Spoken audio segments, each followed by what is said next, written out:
Vazirlar Mahkamasining 2025-yil 30-iyuldagi geografik obyektlarga doir ayrim munosabatlarni tartibga solish chora-tadbirlari to'g'risidagi 475-sonli qarori Qoraqalpog'iston Respublikasi Vazirlar Kengashi, viloyatlar va Toshkent shahar hokimliklari bilan birgalikda Kadastr agentligining Davlat kadastrlari palatasi tomonidan respublikadagi ko'chalarni xatlovdan o'tkazish, nomlanmagan ko'chalarga nom berish, shuningdek, qonun talablariga zid bo'lgan ko'cha nomlarini o'zgartirish choralari ko'rilmoqda.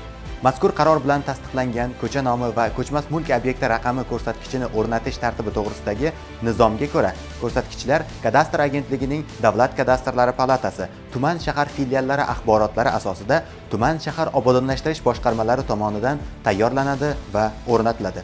Ko'rsatkichni tayyorlash va o'rnatish bilan bog'liq xarajatlar aholi tomonidan emas, aksincha mahalliy byudjetning qo'shimcha manbalari hamda qonunchilikda taqiqlanmagan boshqa manbalar hisobidan moliyalashtirishi mazkur nizomda ko'rsatib o'tilgan.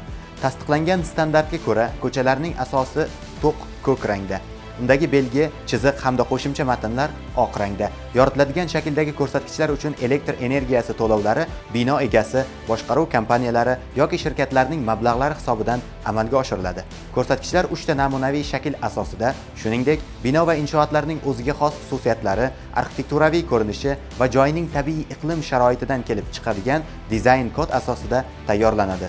Birinchi toifadagi ko'rsatkichlarda ko'cha nomi ko'rsatkichining eni 120 cm, bo'yi 30 cm, bo'rtib chiqqan yuzasi balandligi 10 cm qilib, ko'chmas mulk obyekti raqami ko'rsatkichi uchun esa eni 32 cm, bo'yi 30 cm, bo'rtib chiqqan yuzasi balandligi 10 cm qilib belgilangan. Ikkinchi toifadagi ko'cha nomi ko'rsatkichining eni 105 cm, bo'yi 20 cm, ko'chmas mulk obyekti raqami ko'rsatkichining eni va bo'yi 20 cm ni tashkil qiladi. Uchinchi toifadagi ko'cha nomi ko'rsatkichining eni 60 cm, bo'yi 15 cm, ko'chmas mulk obyekti raqami ko'rsatkichining eni va bo'yi mos ravishda 15 cm ni tashkil qiladi. Barcha turdagi ko'rsatkichlar ko'chaning kirish qismida hamda ko'cha bo'ylab joylashgan bino va inshootlarning o'ng tomonida, 1 va 2 qavatli ko'chmas mulk obyektlarida hamda tashkilot va idoralarning tashqi to'siq devorlarida yoki bino va inshootlarda 2,5-3,5 metrgacha, ko'p qavatli turar joy binolarida esa 4,5 metrgacha balandlikda o'rnatiladi.